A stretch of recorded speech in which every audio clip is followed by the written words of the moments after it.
right. Good afternoon, everyone. Today is Sunday, March the 24th. Hold on, let me turn that off. All right. Today is March 24th, a Sunday, 2019, and I'm going to try to go live. I've been trying to record this little video here for my channel, Fairies Wear Boots, and it's going to take me a little minute. So I'm going to see if I can upload this live to Unscripted and then download it on Clip Converter and transfer it over. So I had a subscriber on my Fairies Wear Boots channel write me, and let's go to that real quick. So the topic today is don't be a nice guy, or you can be a nice guy if you want, but the consequences, politically speaking, are not very good. And by the way, when I say nice, I'm referring to the quality of agreeableness. Everybody knows what agreeableness is, right? It is it's the trait of agreeing, right? So the idea here is that if you just agree with people, if you're a person who just tends to try to agree. Now, I'm not saying if you have a job, you may have to be agreeable to keep your job. That's not the same. And you'll see what I'm talking about here. So here we go. On the perils of being nice. One world order, okay? Or alternately, I have another title. Nice guys end up in the concentration camp. We all want to change the world, right? Everybody, I think.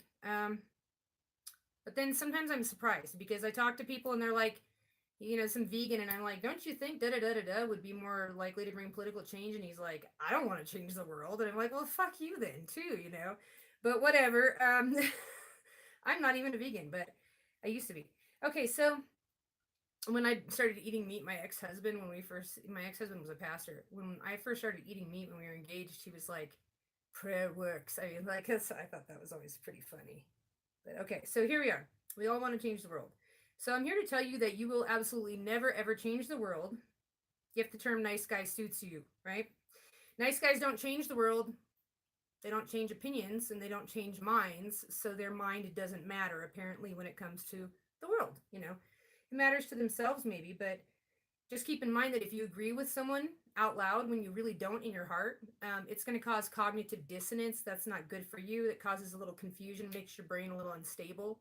And it happens when you lie to yourself. So keep that in mind as we go on here. The reason why is that nice guys are agreeable, and agreeable people do not change the world. Science shows us through well-known studies, which I'm going to talk about here and post at the end, that people who maintain their opinion, even under intense scrutiny, those are the people who change the world. Not agreeable people. Here's a quote from an article entitled Minority Rules, Scientists Discovered the Tipping Point of the Spread of Ideas. Now, I'm going to jump over a few technical words here, like the name of this college that I can only pronounce part of, so you're going to have to forgive me and then just look at the reference if you want, and it'll have the link. Scientists said, hold on a second, I'm getting a drink of coffee here, and so far I'm staying online. That's amazing. This never happens. Usually if I try to go live from my house and I start to have any kind of, it just breaks up a lot. That's why I don't put so many live videos even on this channel anymore. That happened with my Fairies Wear Boots, formerly Wake Up America channel too. Happened with my formerly Wake Up America, currently Fairies Wear Boots, just because I like the song channel. Where the live streams would just get so broken. It was like they had gremlins, just in the woodwork. So this one's on so far. Okay, hold on. Okay, oh yeah, did I say, at the beginning, I want to say one last thing before I put this quote out there. It was Ophi. If I didn't say it on this video, I said it when I started recording the previous video, so I don't remember if I said it here or not, but it was Ophidian SQ that wrote me 2 days ago and said, your subs are patiently waiting for you to drop more videos, and that is why I made this. And it's the most useful thing that I have. So, scientists at the and I have talked about this issue before, but for my subscribers, just know that I'm going to go a little different with it. So, I see that's probably Bartley. I don't know, but I have one person watching. So I just want to say that right now I'm talking about if you want to change the world, you can't be a nice guy because being nice means being agreeable, and agreeable people don't change the world. Okay, here we go. Scientists at the Rensselaer Polytechnic Institute have found that when just 10% of the population holds an unshakable belief, their belief will always be adopted by the majority of society. The scientists, who are members of the Social Cognitive Network's Academic Research Center, that's a mouthful, at Rensselaer, use computational and analytical methods to discover the tipping point where a minority belief becomes the majority opinion. The finding has implications for the study and influence of societal interactions, ranging from the spread of innovations to the moment of political ideals. When the number of committed opinion holders is below 10%, there is no visible progress in the spread of ideas. Nothing changes. It would literally take the amount of time comparable to the age of the universe for this size of group to reach the majority. Says so-and-so director Boleslaw, so-and-so Claire and Roland Schmidt, distinguished professor at this fancy university, I can't say their name. Once that number grows above 10%, the idea spreads like flame. As an example, the ongoing events in Tunisia and Egypt appear to exhibit a similar process. In those countries, dictators who were in power for decades, like Gaddafi, right, were suddenly overthrown in just a few weeks. It's using this because if you can temporarily inject society with a fake 10% just long enough, you'll tip the other 90%, but we're going to get to that. So, throw all your early public school indoctrination on agreeableness out the window if you want to get to business, okay? That is not the only study to conclude this, as numerous studies have been done on the 10% of any society who frame the beliefs and culture of the entire society just by standing their ground on a given culturally relevant topic when challenged. So when they're pushed, they don't back down and change their mind. They're not agreeable. They're assholes, okay? They're like, no, no, no. And if you keep doing that, you become part of the 10%. And if that 10% reaches where there's 10% of them, they all hold the same opinion, the whole society flips, okay? If this 10% of strong opinion holders agree on any cultural issue, and no matter the method of communication used to convey these opinions, this 10% will tip the whole rest of society to agreement with their side. This is why it is important to note the idea will be adopted, is the idea. Your belief, or the belief that they have, will be adopted by the rest of society. This 10% will tip the whole rest of society. This is why it is important to note that all of our media is bought out. Why? Because make no mistake, whoever holds this 10% in their hand, they've already won the whole world domination game, right? So, I mean, that's a pretty big thing to gain if you can get 10% of the world population agreed, but you could. So this is why all good talent and a bunch of sucky talent these days gets co-opted into the machine now and becomes part of the problem. The people who are stars now are about 99% lackeys, right? Because we're going into the election season, so keep this in mind as people give their opinions and stuff like that. They know it, we know it too. I think they understand that the idea is that they're put in a situation where they better obey, or they might have some kind of unfortunate accident. That's what it looks like to me, okay? Just saying, so many suspicious deaths in Hollywood and in the political stuff too. I mean, don't forget Ron Brown, right? I don't even believe Prince died the way we think he did, by the way. I mean, look at all the stars that die right before an important election cycle. The conclusion you might come to, if you study the issue, is that the opinions of your favorite rap star are probably not really his opinions if he's smart, you're right? Or unless he's really dumb. For instance, they're just owned by a corporation with a political agenda. And if this guy, like any other meat puppet, right? So, anonymous rap star, values his life and his family, he just goes along with the way things are. That's just what happens. That's their Faustian handshake with the deal, with the devil. They're like, okay, now I gotta I believe, oh yeah, Hillary, she's great. All right, so what Bernie Sanders buckled, they all buckle. The reason why these mediums of mass media and entertainment are bought by people with a political agenda is obvious to anyone paying attention. They need to keep their numbers artificially inflated by having this disproportionate number of mindless idol worshippers in the crowd of people who follow the artist. The reason why is these worshippers who hang on the star's every word, they can appear as opinion holders and they can sort of temporarily take the slot of a firm opinion holder, right? But they're not part of the true 10%, not permanently anyway. Here's the reason why.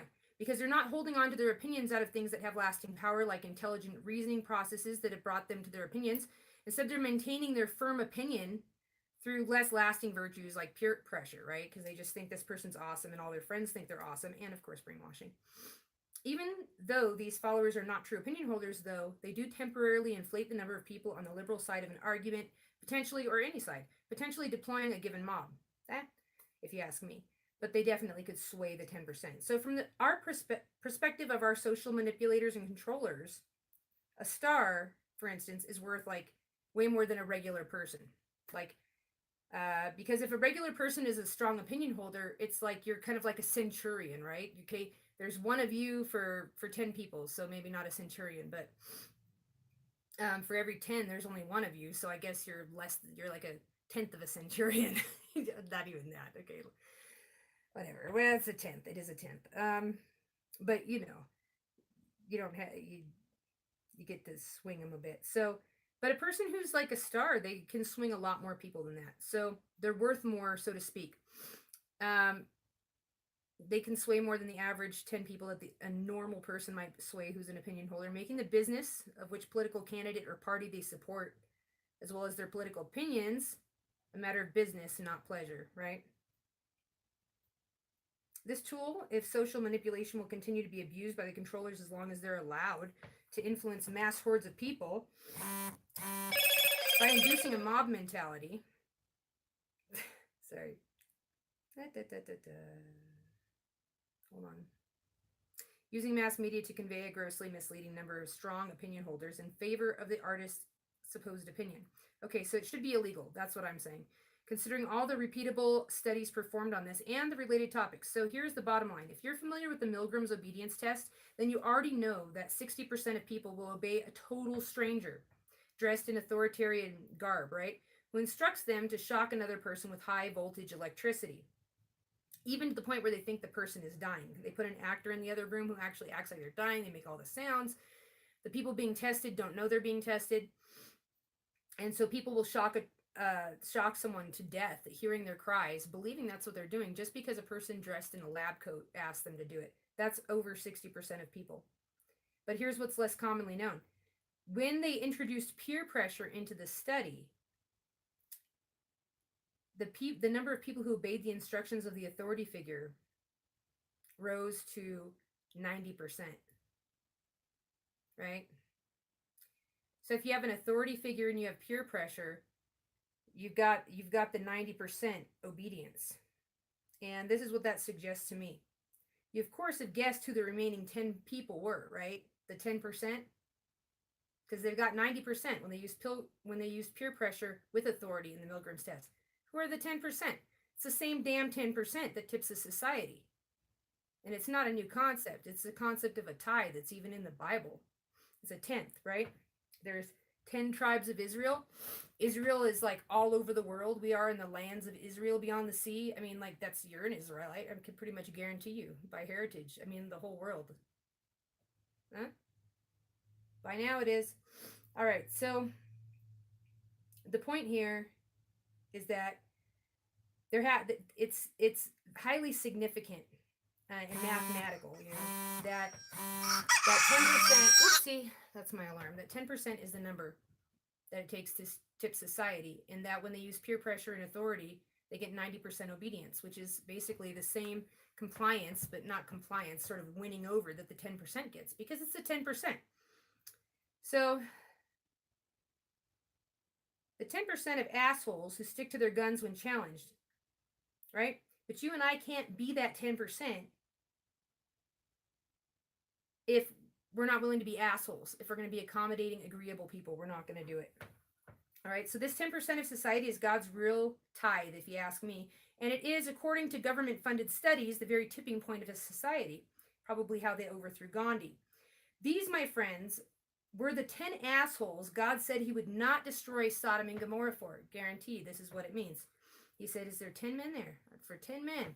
Okay, because they could have tipped the whole society. They could have revived something, but you can't without them. While we're here, imagine for a moment if you knew all the things I just told you, that you could control 90% of society. That 90% of people will just do whatever if you put the right social conditions on them. What kind of tyranny could you impose on the world under a new world order if you got your 90% without having to deal with the 10%? What would a leader accomplish with this 90%? And I'll tell you, the answer is they could do anything. Think also, what would you do if you knew all of this stuff? Would you hunt down the 10% and kill them, as Mao and Hitler did? Hmm? Would you invest in AI that impersonate human beings online and someday through holograms, right? In person. And already on TV, they can fake anybody, any star. You know, for all we know, I mean, I hate to say that people are going to say like conspiracy theory. I'm just being like, I don't think Eminem's dead, but let's just say he could be. No one would know. Have you ever seen that CGI stuff? They put the mask on the person's face and they map all of their facial expressions, and then after that, they could put it on anybody else's face and they can say anything, and it will come out as that person's voice and face on TV. You would never know the difference. None of us would ever know. So just saying for the sake of conspiracy theories here. Okay, so AI that impersonates humans online, and someday through hologram, right? They can already do it through CGI to create your own 10%. Why even bother, right? You don't have to recruit and kill all the 10%. Just make your own. That's enough to overwhelm theirs before they get too much, right? And you can do what you want. I would if I were them. Or maybe bypass the 10% temporarily by using the 25% rule. 25% of people can adopt a new norm, and the rest of society will adopt the norm. So if you get it like the 10%, the 25% of people who just adopt a norm. They don't have to be committed opinion holders. They could just be committed to their norm. They just have to do it, right? That's it. Just they all have to wear hijabs. If 25% of people did it, the rest of society would do it too. So you could bypass, but you wouldn't actually change their mind. You need the 10% of opinion holders to have them actually believe everybody should wear it, right? Or the 10% will always cause you a problem. So 25% can change a norm, but that's sort of temporary. Doesn't mean that people believe it long term, right? People start wearing mini skirts and then it goes out of fashion. But once the norm is adopted, you can then take your time hunting down political dissidents, as I suspect the 10 assholes are like left-handedness, which occurs 10% genetically in the population, no matter how much you punish left-handedness. It just always happens. It's genetic. Okay, so just saying. So, and remember, Jesus was not a nice guy. Everybody's like, Jesus was a nice guy. No, you can't be nice and be industrious and fruitful and be an innovator and a leader. And yes, I'm kind, okay, but no unagreeable. When somebody said Herod came to tell you this message, Jesus goes like, go tell that fox Herod, right?